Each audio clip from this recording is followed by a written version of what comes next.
자, 오늘은 일반적인 확률의 법칙에 대해서 배우겠습니다.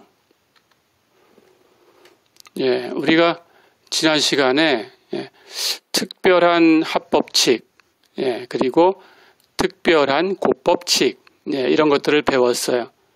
어떤 두 개의 사건이 독립일 때 특별한 곱법칙을 썼죠. 어떤 두 개의 사건이 상호 배반이다 그러면 우리는 특별한 합법칙을 썼죠. 그런데 항상 두 개의 사건이 독립이라는 법은 없어요. 그렇죠? 마찬가지로 상호 배반이라는 법도 없어요. 그래서 이제는 일반적인 경우를 공부하려고 합니다. 자, 그래서 먼저 일반적인 곱법칙에 대해서 배울 텐데, 일반적인 곱법칙에 대해서 얘기를 하려고 하면 조건부 확률이라는 것을 배워야 돼요. 그래서 조건부 확률에 대해서 먼저 얘기를 하겠습니다. 우리가 그 전에 확률을 배우기 시작할 때에도 독립이다, 독립이 아니다 라는 얘기를 할 때 우리가 주머니에서 돌을 꺼내는 그런 얘기를 했었어요. 자, 만약에 주머니 안에 흰 돌이 3개가 있고 검은 돌이 4개가 있다 이럴 때 첫 번째 돌을 꺼내고 확인하고 그 돌을 다시 넣은 상태에서 두 번째 돌을 꺼낸다 그러면 우리는 복원 추출이다 라고 했죠. 그럴 때는 두 개의 사건이 독립이 되죠. 그런데 이번에는 첫 번째 돌을 확인한 다음에 주머니에 다시 넣지 않고 남은 돌만 가지고 두 번째 돌을 꺼내는 거예요. 우리는 그것을 비복원 추출이라고 불렀어요. 비복원이다라고 하면 그러면 독립이 아니지요. 그렇죠?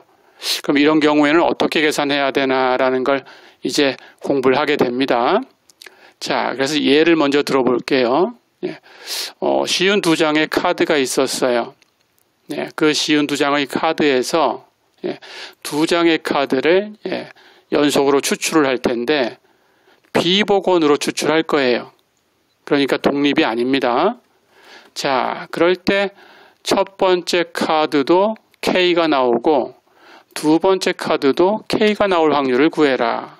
이제 이런 문제를 풀어보려고 합니다. 생각해 볼까요?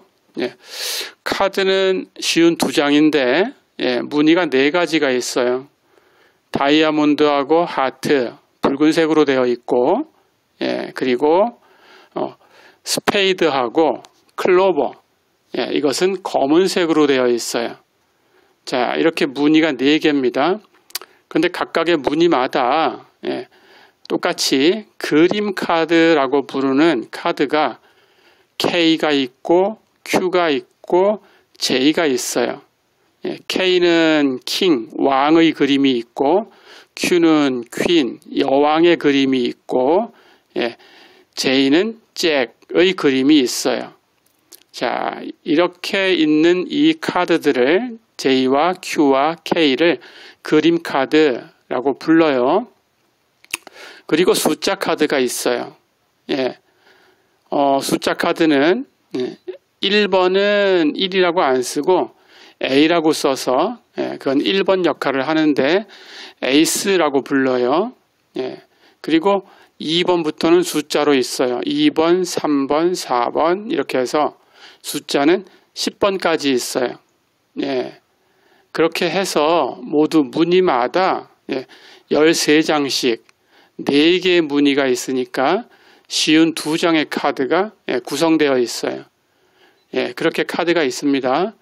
그러니까 K라는 카드는 무늬마다 하나씩, 그래서 4장이 있어요.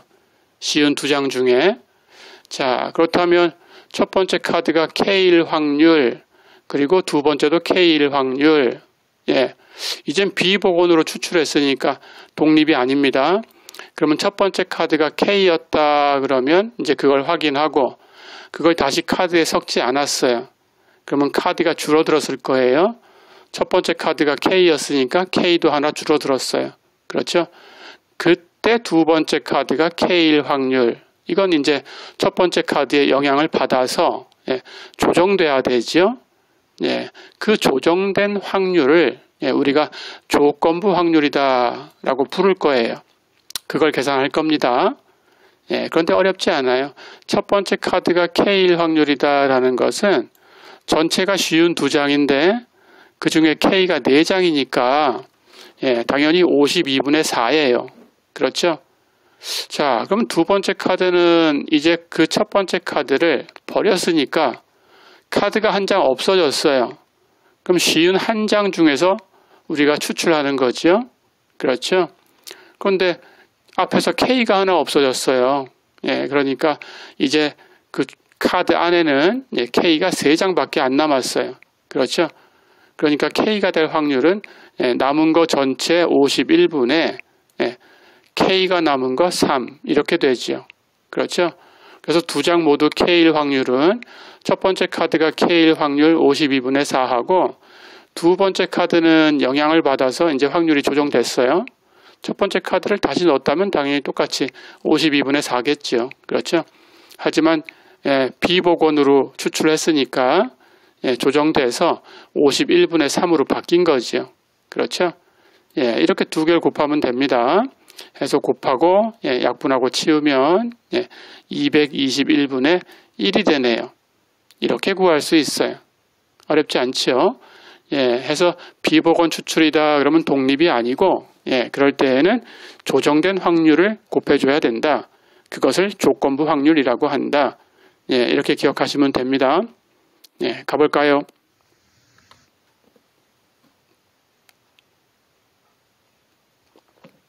자, 그럼 정리하겠습니다. 용어와 기호를 정리를 할게요. 두 사건이 독립이 아니에요.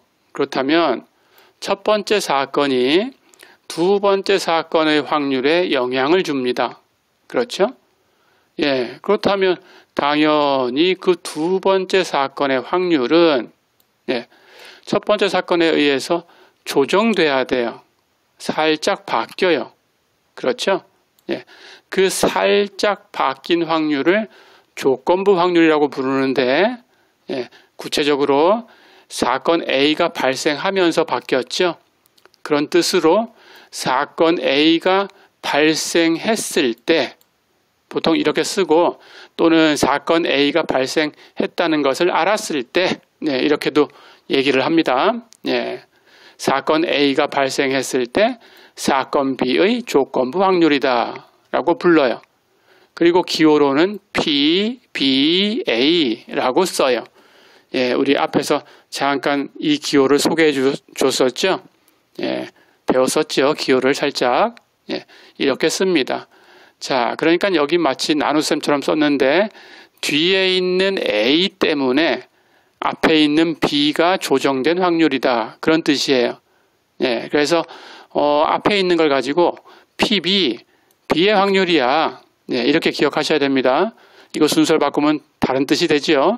그래서 B의 확률이야. 이렇게 기억하고 뒤에다가 이제 조건을 단 거예요. A라고 달았으니까 A가 발생해서 B의 확률이 바뀌었어. 이렇게 기억하시면 됩니다. 읽을 때는 그냥 PBA 이렇게 읽으시면 됩니다. 어렵지 않죠? 자, 그러면 이제 일반적인 곱법칙에 대해서 정의를 할 거예요. 일반적인 곱법칙은 두 개의 사건이 독립이 아닐 수 있으니까 항상 이렇게 정의를 합니다. A라는 사건과 B라는 사건이 동시에 발생할 확률은 우리 독립이라면 각각을 곱하는 걸로 알고 있어요. 그렇죠?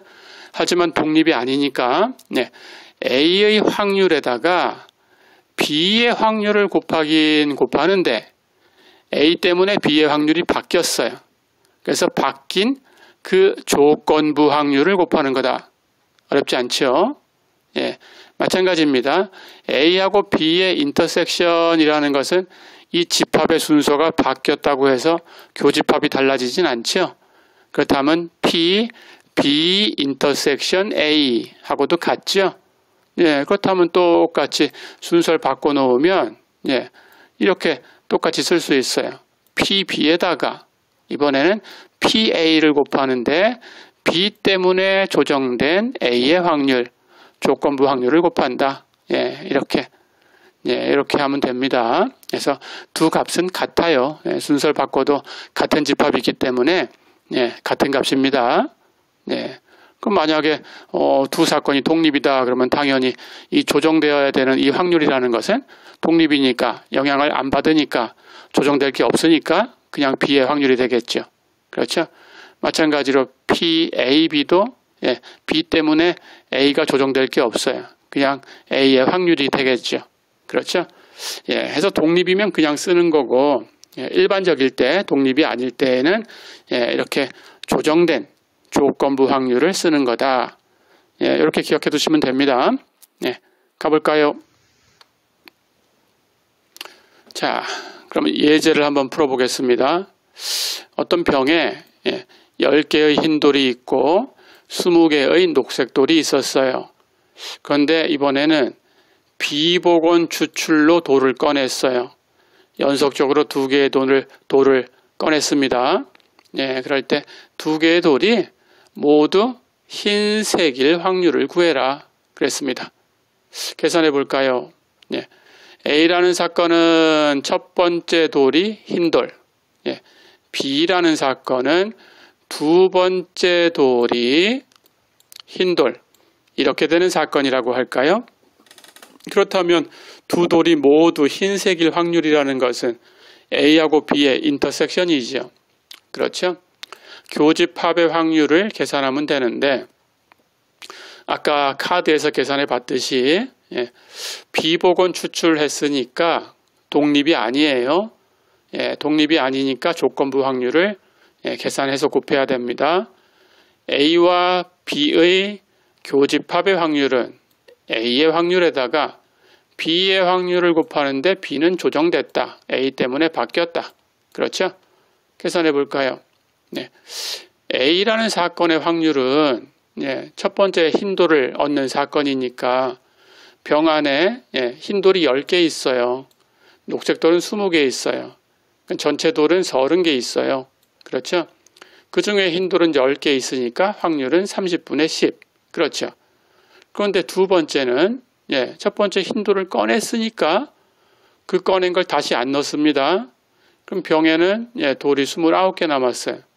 근데 첫 번째는 흰돌을 꺼냈으니까 흰돌이 하나 없어졌어요. 그래서 남은 흰돌은 9개가 있어요. 어렵지 않죠? 예, 해서 두 번째 돌을 연속적으로 꺼냈을 때 흰돌이 되려면 29분의 9의 확률이에요. 그렇죠? 예, 해서 계산하면 예, 이렇게 2개 곱하면 29분의 3이다. 어렵지 않죠?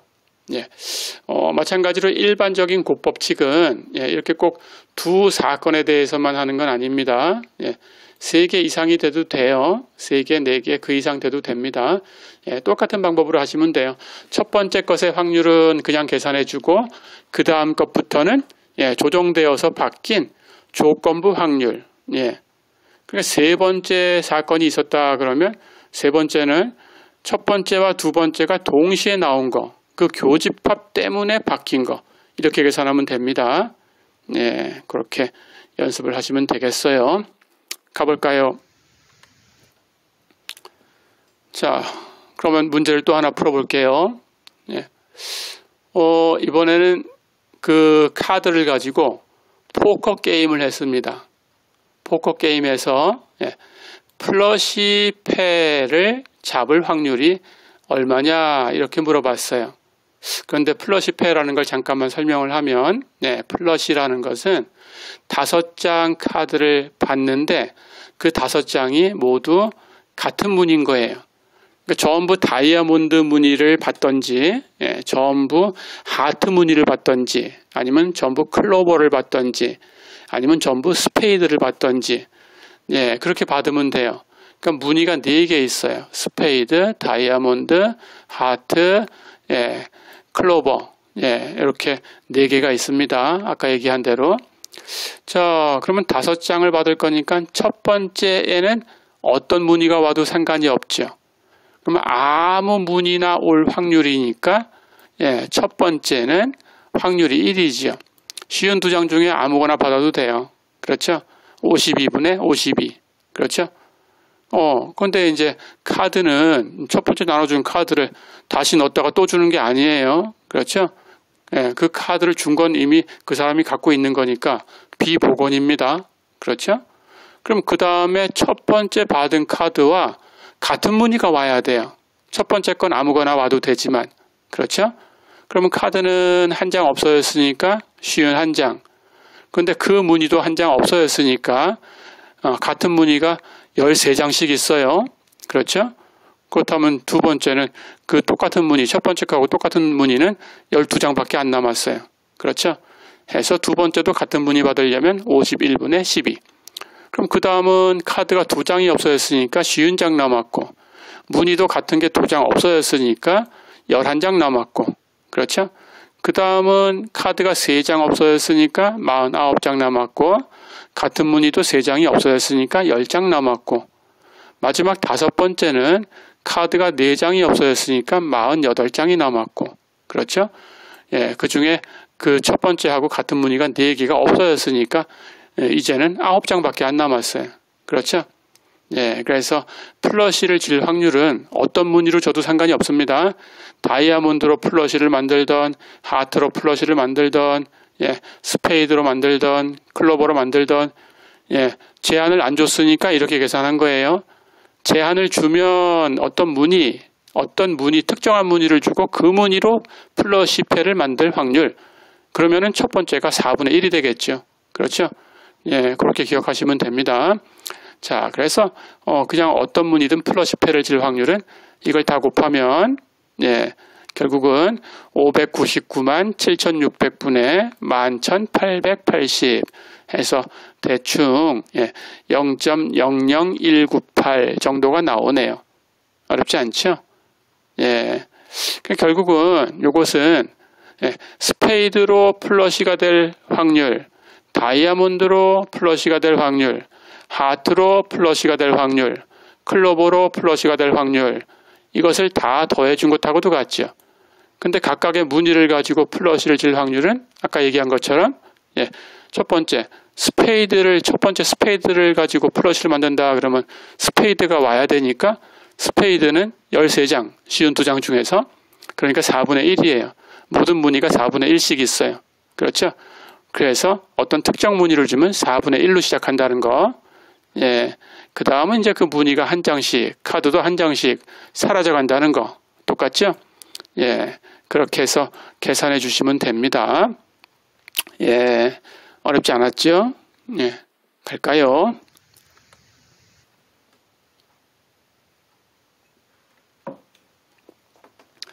자, 그래서 조건부 확률을 가지고 다시 한번 얘기를 해보겠습니다.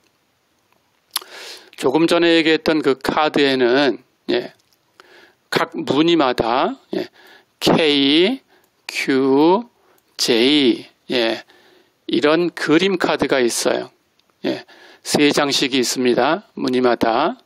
자, 그럴 때 한 세트에서 카드 한 장을 먼저 추출했어요. 그랬더니 그게 그림 카드다라는 걸 알고 있었어요.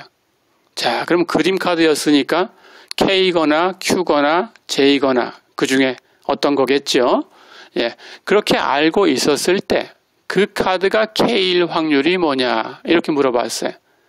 이게 조금 전에 설명했던 조건부 확률이죠. 그렇죠? 예, 한번 얘기를 해볼까요? 그림 카드가 나오는 사건을 B라고 해볼까요? K가 나오는 사건을 A라고 해볼까요?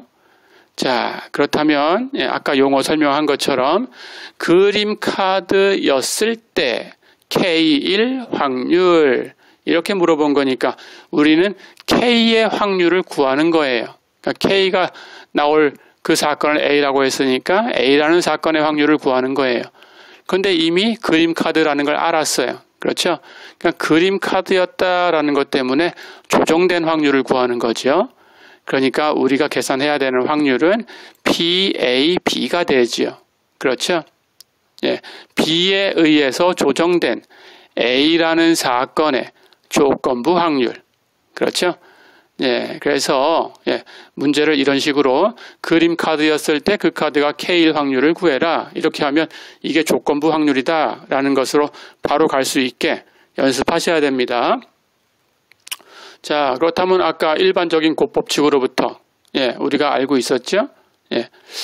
독립이 아닌 두 사건, 그 두 사건이 동시에 일어날 확률 PA 인터섹션 B라는 것은 PB라는 확률하고 PA라는 확률을 곱하면 되는데 독립이 아니니까 PA라는 확률은 앞에 나온 B에 의해서 조정된 확률이다. 그래서 PAB다. 기억나죠? 그렇다면 이렇게 두 개 곱하면 PA 인터섹션 B니까 나눠주면 PAB는 PB분의 PA 인터섹션 B다. 이렇게 바꿔서 쓸 수 있죠. 그렇죠? 연습해 두세요. 마치 뒤에 있는 B가 나눗셈 하듯이 이렇게 가 있다라는 걸 기억하시면 됩니다. 어렵지 않죠? 자, 그럼 계산할까요? B의 확률은 그림 카드가 될 확률이에요. 그렇죠? 카드는 모두 쉬운 두 장이라고 했어요. 그렇죠? 근데 그림 카드는 무늬마다 K, Q, J 세 장씩 있어요. 근데 무늬는 네 가지 무늬가 있어요. 그러니까 그림 카드는 전부 12장이 있어요. 그렇죠? 그러니까 그림 카드가 나올 확률은 52분의 12예요. 그렇죠? 자, 거기서 A 인터섹션 B의 확률 계산해서 이제 분자해 주면 됩니다.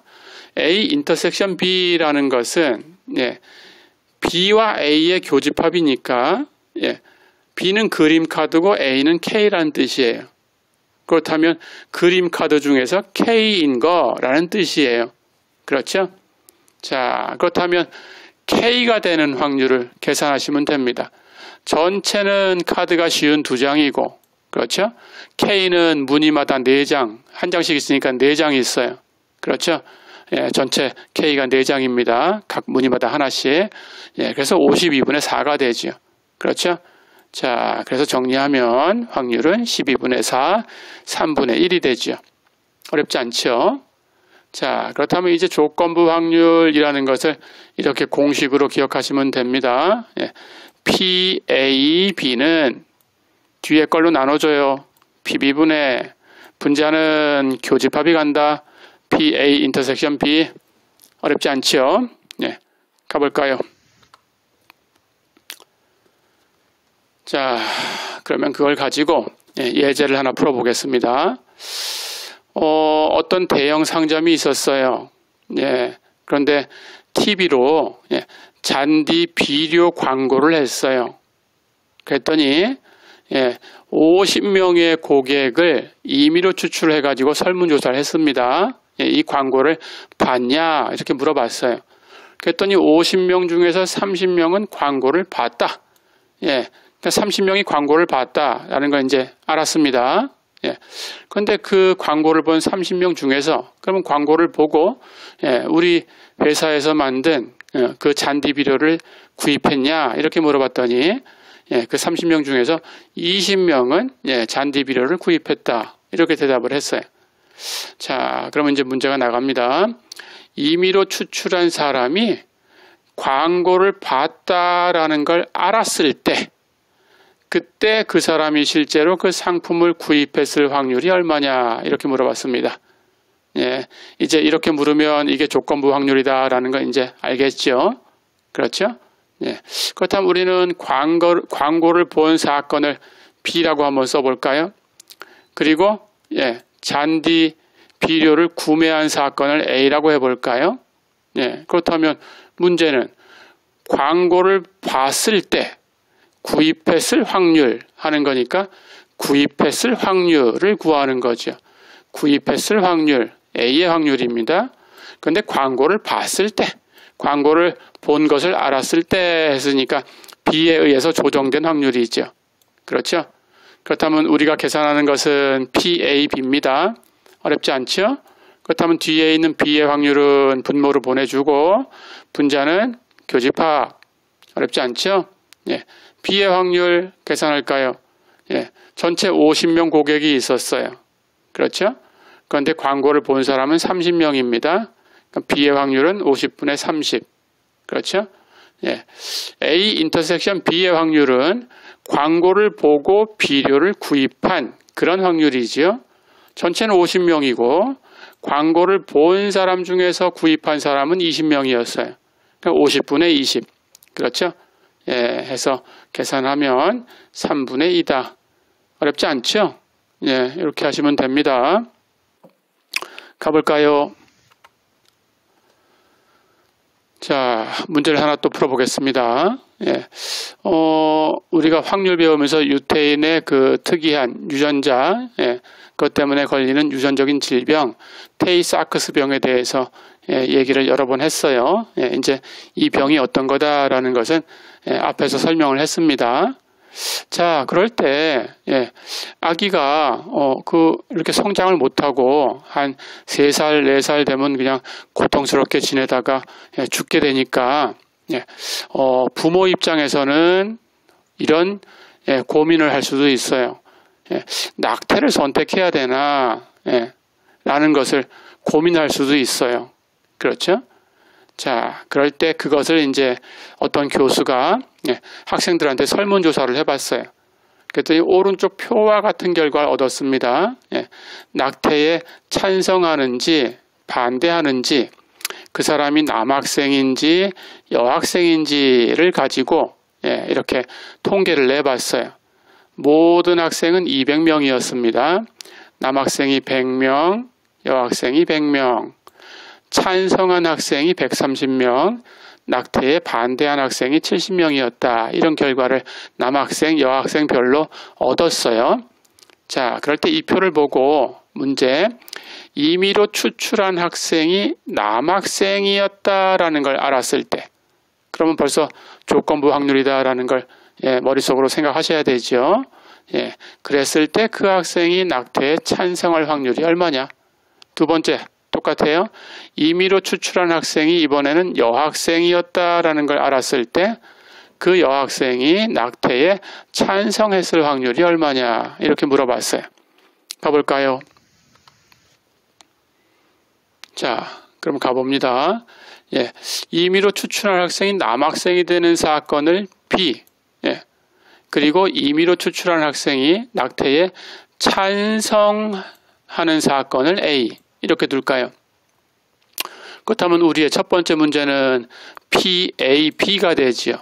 남학생인 것을 알았을 때 찬성할 확률. 그렇죠? 그럼 계산은 뒤에 있는 것은 분모로 보내주고 위에 분자는 인터섹션. 그렇죠? 계산할까요? 남학생일 확률은 전체 200명입니다. 그렇죠? 그 중에 200명 중에 남학생은 100명이 있어요. 그러니까 남학생일 확률은 200분의 100입니다. 그렇죠? A 인터섹션 B의 확률은 남학생이면서 낙태에 찬성할 확률이에요. 전체는 200명이에요. 남학생 중에 찬성한 사람은 60명이에요. 그러니까 200분의 60이에요. 그렇죠? 해서 계산하면 10분의 6, 0.6이지요. 그렇죠? 어렵지 않죠? 그럼 똑같이 합니다. 임의로 추출한 학생이 여학생일 사건을 B라고 두고 임의로 추출한 학생이 낙태에 찬성할 사건을 A라고 두고 계산하면 두 번째는 여학생이었을 때 찬성할 확률 이렇게 되는 거죠. PAB가 됩니다. 역시 뒤에 있는 B는 분모로 보내주고 위에 분자는 인터섹션. 어렵지 않죠? 여학생일 확률은 전체가 200명인데 여학생 100명이에요. 200분의 100. 그렇죠?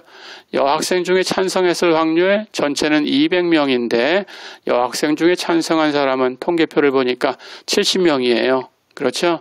해서 계산하면 10분의 7, 0.7이다. 어렵지 않죠? 가볼까요? 자, 그래서 우리가 이제 일반적인 곱법칙에 대해서는 어느 정도 배웠어요. 이번에는 일반적인 합법칙에 대해서 배우겠습니다. 예. 우리가 앞에서 배웠던 특별한 합법칙은 예, 상호 배반일 때 쓰는 거다라는 걸 알고 있죠. 그렇죠? 예를 들어서 주사위를 던졌다 그러면 표본 공간이 1부터 6까지인데 각각의 이 기본 결과 1과 2와 3과 4와 5와 6 이런 것들은 동시에 1이면서 2 이런 거 없죠? 예, 그러니까 각각의 기본 결과는 상호 배반이다. 우리가 이미 알고 있어요. 그렇죠? 마찬가지 예, 그 주사위를 던질 때 나온 눈이 짝수냐 홀수냐 예, 짝수이면서 동시에 홀수일 수 없어요. 역시 상호 배반이 됩니다. 그렇죠?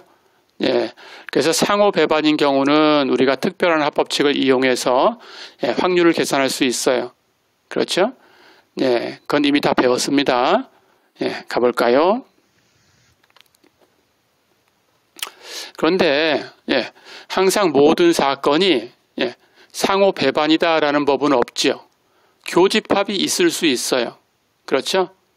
자, 예를 들어서 주사위를 던졌는데 4라는 눈이 나오는 사건, 이런 사건과 예, 짝수의 눈이 나오는 사건, 이런 사건을 생각해 볼 거예요. 그러면 4의 눈이 나오는 사건 안에는 기본 결과가 4가 있어요. 그렇죠? 근데 짝수 눈에는 2도 있고 6도 있고 4도 있어요. 그렇죠? 그러니까 4가 교집합으로 있어요. 그렇죠? 예, 그래서 우리가 이런 경우에 어렵지 않습니다. 4의 눈이 나오거나 짝수의 눈이 나오는 확률을 구해라. 이렇게 했다면 당연히 계산을 해볼까요? 특별한 합법칙을 쓸 수가 있어요? 없어요? 교집합이 있으니까 쓸 수가 없죠. 그렇죠? 그러니까 교집합이 없는 것처럼 예, 마치 4의 눈이 나오는 확률, 4는 6개 중에 하나니까 6분의 1하고 짝수가 나올 확률, 짝수는 6개 중에서 3개니까 2분의 1하고 그냥 더해버리게 되면 예, 4가 나올 확률이 2번 계산됐죠. 그렇죠? 4가 나올 확률이 2번 계산됐으니까 결국은 한 번을 빼줘야 돼요. 그렇죠? 해서 4가 나올 확률 한 번, 6분의 1을 다시 빼줘야 돼요. 그렇죠? 그래서 실제적으로는 둘 중에 하나가 될 그런 확률은 이제 6분의 1은 빼줬으니까 없어지고 2분의 1 이렇게 계산해야 되죠. 그렇죠? 여기서 보듯이 어렵지 않아요. 그냥 교집합을 빼주면 되는구나. 바로 알 수 있죠. 예, 이게 일반적인 합법칙입니다.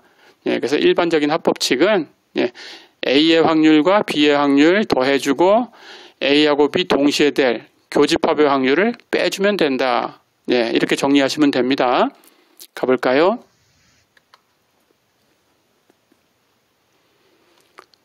자, 그래서 일반적인 합법칙을 기호로 정리를 할게요. 두 개의 사건 A하고 B가 상호배반이 아닐 수 있어요. 자, 그럴 때 A와 B의 합집합의 확률은 A의 확률과 B의 확률을 더해주고 아까 했던 것처럼 교집합은 2번 계산돼 버렸으니까 교집합의 확률을 한번 빼줘야 실제적인 확률이 된다. 어렵지 않죠?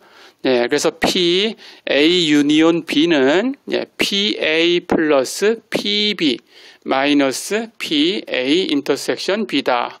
기억할 수 있죠? 네, 이렇게 기억하시면 됩니다. 가볼까요? 예제 한번 풀어볼게요. 한 쌍의 주사위를 던졌어요.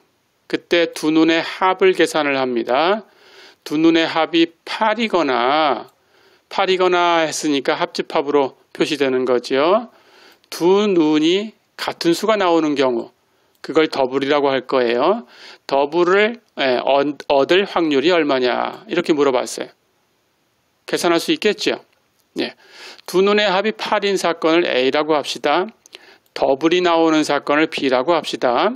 예, 그러면 이거나 하고 물어봤으니까 당연히 합집합의 확률이에요. 그렇죠? 그러니까 합집합의 확률은 PA 플러스 PB 교집합 2번 계산됐으니까 마이너스 PA 인터섹션 B. 그렇죠? 근데 A에는 어떤 기본 결과들이 있나요? 2개 더해서 8이 돼야 되니까 주사위 눈이 2와 6, 8이죠? 3과 5, 4와 4, 5와 3, 6과 2 이런 결과가 있지요.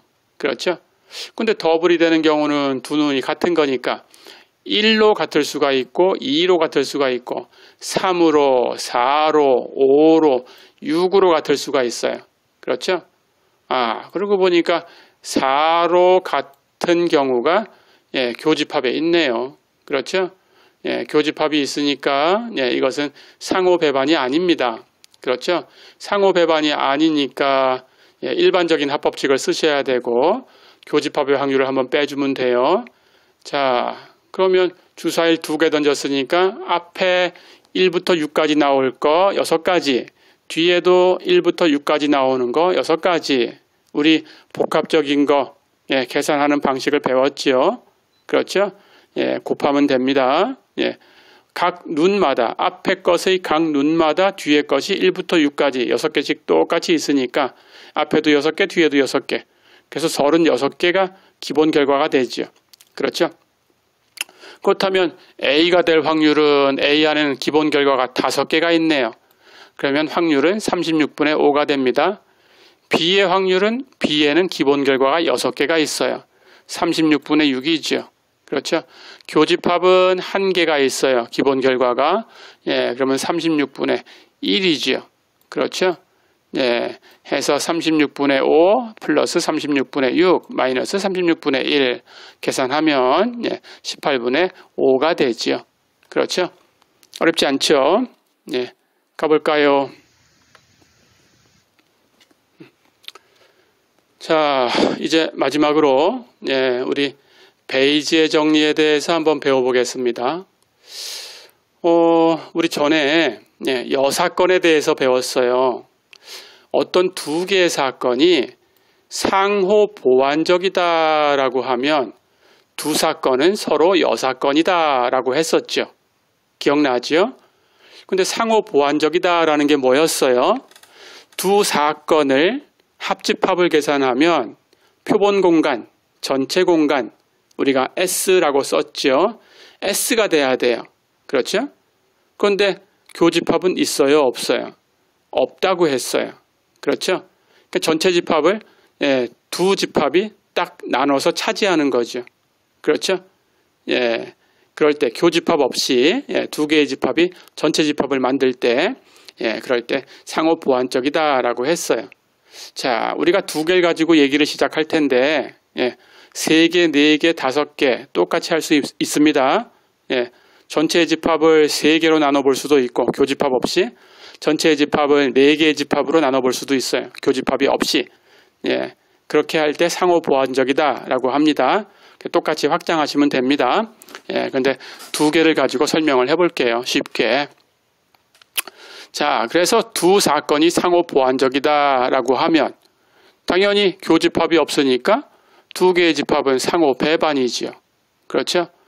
두 개의 집합이 상호 배반이니까 어떤 사건 B가 있을 때 그 B는 전체 집합에 포함되는 부분 집합이니까 전체 집합이 A1과 A2로 나뉜다라고 하면 B가 A1하고 만나는 부분이 있고 A2하고 만나는 부분이 있을 거예요. 그렇죠? 그렇다면 B는 B하고 A1하고의 교집합, B하고 A2하고의 교집합 이것을 두 개를 합집합을 계산하면 B가 되겠죠. 그렇죠?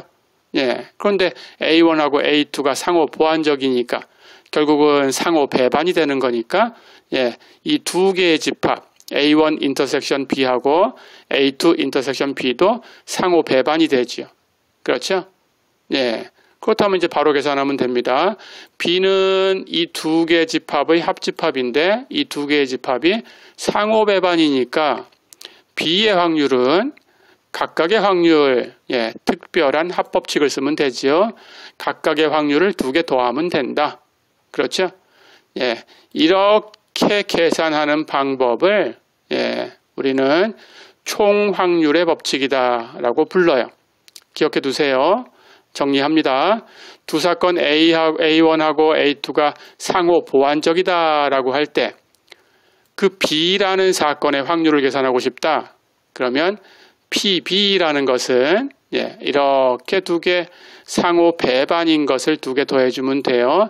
PA1 인터섹션 B 플러스 PA2 인터섹션 B. 어렵지 않죠? 자, 그런데 이제 이것을 곱법칙을 써가지고 조금 전에 배운 대로 예, 계산할 수 있어요. PA1 인터섹션 B는 앞에 거 PA1 계산하고 뒤에 거 PB를 계산할 텐데 예, 이게 독립인지 아닌지 모르니까 일반적인 법칙을 써서 A1에 의해서 조정된 확률, 조건부 확률을 갖다 곱한다. 그냥 일반적인 법칙을 쓰면 됩니다. 독립이면 이게 PB하고 같으면 되죠. 예, 그냥 독립이든 아니든 예, 따질 건 없죠. 그렇죠? 예, 독립이면 예, PB로 써주면 되는 거니까. 그렇죠? 예, 뒤에 것도 똑같아요. PA2 인터섹션 B도 A2의 확률에다가 예, B의 확률을 곱할 텐데 A2가 먼저 나오면서 조정될 수 있어요. 조정되었다면 그 조정될 확률을 갖다 곱하는 거다. 어렵지 않죠? 예, 그래서 총 확률의 법칙은 이렇게 뒤에 것을 기억하셔야 됩니다. 예, 이렇게 계산하는 것을 총 확률의 법칙이다 라고 부릅니다. 예, 이렇게 기억해 두세요. 가볼까요? 자, 그렇다면 예를 한번 들어보겠습니다. 예. 어떤 지역에서 그 지역 인구의 0.5%, 1%가 100분의 1, 0.01, 그렇다면 0.5%는 0.005, 그렇죠? 예, 0.5%가 폐암 환자라고 해요. 그런데 새로운 혈액 검사 방법이 있어요. 그걸 가지고 폐암인지 아닌지 진단을 할 수 있는데 이 방법이 환자의 99%를 정확히 진단을 하는데 오진도 가끔 합니다. 건강한 사람에 대해서 3% 정도를 폐암 환자라고 오진을 해요. 자, 이렇게 새로운 방법이 하나 있었습니다. 그때 이 방법을 가지고 임의로 한 사람을 선택해서 검사를 했어요. 그랬더니 이 환자가 폐암이다라고 진단될 확률이 얼마일까라는 걸 생각해 보고 싶어요. 가볼까요? 자, 그러면 A1을 실제 폐암 환자일 사건이라고 하겠습니다. A2는 정상인 사건이라고 할게요. B는 이 방법에 의해서 폐암이라고 진단된 사건이에요. 오진도 있을 수 있다라는 거 잊어버리면 안 됩니다. 이해됐죠? 자, 그렇다면 A1은 폐암 환자가 되는 사건이고 정말로 환자, A2는 정상인 사건이니까 폐암 환자이면서 정상인 경우는 없어요. 그렇죠? 그러니까 A1과 A2는 상호 보완적이에요. 그렇죠? 자, 그렇다면 우리는 총 확률의 법칙을 쓸 수 있습니다. 그렇죠? 폐암으로 진단될 확률을 구해라 그랬으니까 우린 B의 확률을 구하고 싶어요. 그렇죠? 그런데 A1과 A2가 상호 보완적이니까 B의 확률은 B하고 A1의 인터섹션의 확률하고 B하고 A2의 인터섹션의 확률을 더하면 되죠. 그렇죠? 그런데 총 확률의 법칙에 의해서 PA1 인터섹션 B를 이렇게 바꿔줍니다. 앞에 거 A1의 확률 곱하기 뒤에 거 B의 확률인데 A1에 의해서 조정된 조건부 확률. 그렇죠? 이렇게 바꿔주시면 됩니다. 자, 그 다음 두 번째도 마찬가지입니다. PA2B라는 것도 앞에 있는 거 PA2, A2의 확률 곱하기 뒤에 있는 거 B의 확률 곱할 텐데 A2에 의해서 조정된 확률, 조건부 확률을 계산하셔야 돼요. 그렇죠? 자, 그러면 이제 식을 다 썼으니까 나머지는 대입만 하면 되네요. 그렇죠? A1일 확률, 실제 폐암 환자일 확률하고 했는데 이 지역에는 0.5%가 폐암 환자라는 걸 알고 있어요. 그렇죠? 그러니까 0.5%예요. 숫자로 0.005. 그렇죠? 자, 그러면 두 번째 뒤에 곱해지는 확률은 A1인 걸 알았을 때 B의 확률이에요. 그렇죠? 폐암으로 진단된 확률이죠. 그렇죠? 그런데 무엇을 알았을 때냐? A1을 알았을 때 실제 폐암 환자인데, 그렇죠? 실제 폐암 환자라는 걸 알았을 때 폐암으로 진단됐을 확률. 그렇죠? 그런데 폐암 환자에 대해서는 이 방법이 99%를 정확히 진단한다라고 했으니까 폐암 환자에 대해서 0.99 확률이 나오죠. 그렇죠? 플러스 뒤에 거는 A2가 되는 확률입니다. 그런데 A2는 정상인 사건이에요. 그렇죠? 0.5%가 폐암 환자다 그랬으니까 나머지는 다 정상이다라는 거죠. 이 지역에서. 그렇죠? 그러니까 0.5%를 빼고 나면 99.5%니까 0.995라는 게 정상일 확률이죠. 그렇죠? 그렇다면 두 번째 뒤에 곱해지는 것은 정상인 걸 알았는데 폐암이라고 진단될 확률이라는 거지요. 그렇죠? 그런데 정상인 사람에 대해서 폐암이라고 진단하는 확률이 얼마인가요? 건강한 사람의 3%를 그렇게 진단한다고 했어요. 그렇죠? 오진한다고 했어요. 3%니까 0.03이 되죠. 그렇죠? 나머지는 이제 곱하고 더하고 계산하면 되겠죠. 해서 0.005 곱하기 0.99 플러스 0.995 곱하기 0.03 이렇게 계산하면 0.0348 이렇게 얻을 수 있어요. 어렵지 않지요? 가볼까요?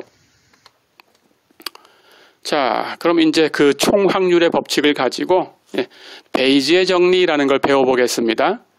베이지의 정리라는 것은 사후 확률이라고도 불러요. 자, 예를 한번 들어볼게요. 어떤 자동차 회사가 있었어요. 근데 공장이 두 군데가 있는데 A1이라는 공장에서 그 회사의 35% 제품을 그 부품을 공급받고 있어요. 그리고 A2라는 공장에서 65%를 공급받고 있어요. 자, 그런데 A1 공장은 지금까지 경험적으로 봤을 때 그 부품의 불량률이 2%입니다. 2%예요. A2라는 공장은 불량률이 5%예요. 자, 그런데 제조된 자동차 중에서 임의로 한 자동차를 추출을 했어요. 그랬더니 불량이다라고 진단이 됐어요. 불량이었어요. 그러니까 불량인 걸 안 상태지요. 그렇죠? 자, 그럴 때 공장이 두 군데가 있으니까 그렇다면 그 불량의 원인이 A1 공장에서 나왔을까? A2 공장에서 나왔을까? 이런 걸 생각해 보고 싶은 거예요. 불량인 걸 알았을 때 원인이 어디에 있을까? A1 공장에 있을까? A2 공장에 있을까? 이렇게 먼저 결과를 얻고 원인을 알려고 하는 그런 뜻으로 사후 확률이다라고 불러요. 이런 확률을. 자, 이럴 때 이제 베이지의 정리라고 부르는 정리를 써야 되는데 베이지의 정리가 어떻게 만들어지는 건지 설명을 해보겠습니다. 자동차가 불량인 사건을 B라고 할까요? 첫 번째 공장에서 생산한 사건을 A1, 두 번째 공장에서 생산한 사건을 A2라고 해볼까요? 자, 그렇다면 우리가 계산하고 싶은 것은 임의로 추출한 자동차가 불량인 걸 알았어요. 불량인 걸 알았을 때 원인이 첫 번째다라는 확률. 그러면 이것은 조건부 확률로 PA1B라고 쓸 수 있죠. 그렇죠? B, 불량인데 그 불량인 것을 알았을 때 그게 A1이었을 확률. 그렇죠? 우리는 A1의 확률을 구하고 싶은데 B에 의해서 조정된 거예요. 그렇죠? 마찬가지 불량인데 불량의 원인이 두 번째 공장일 확률. 불량인 걸 알았을 때 B를 알았을 때 그렇죠? A2일 확률 이렇게 쓰면 되죠. PA2B 이렇게 쓰면 됩니다. 그러니까 이런 사후 확률은 조건부 확률로 표현하면 PA1B 또는 PA2B 이렇게 표시되는 확률이네요. 그렇죠? 그렇다면 계산하는 방법은 이미 알고 있습니다. 가볼까요? 자, 그래서 이런 것들을 계산하는 것을 우리가 베이지의 정리다 이렇게 부를 거예요. 첫 번째로 PA1B 계산해 볼까요? 예, 당연히 계산하는 거 뒤에 있는 B는 분모에다가 보내주고, 그렇죠? 위에는 교집합을 쓸 거예요. 그런데 조금 전에 총확률의 법칙을 배웠어요. 그렇죠? 총확률의 법칙에 의해서 A1하고 A2라는 것은 상호 보완적이니까 계산하는 방법이 PB는 B하고 A1의 인터섹션하고 B하고 A2의 인터섹션하고 유니온 이렇게 표시되는 거죠. 그렇죠? 그래서 B하고 A1의 인터섹션 하는 것은 A1의 확률에다가 B의 확률을 곱할 텐데 A1 때문에 조정된 확률을 갖다 곱해야 돼요. 그렇죠? 마찬가지 뒤에도 A2하고 B하고의 인터섹션, 이것도 A2의 확률에다가 마찬가지로 B의 확률을 곱할 텐데 A2에 의해서 조정된 거예요. 이게 총확률의 법칙이었어요. 그렇죠? 그러니까 총확률의 법칙에 의해서 PB가 이렇게 바뀝니다. 그렇죠? 그런데 위에 있는 분자는 어때요? PA1B 이렇게 표현되는 거니까 PA1 인터섹션 B 똑같죠?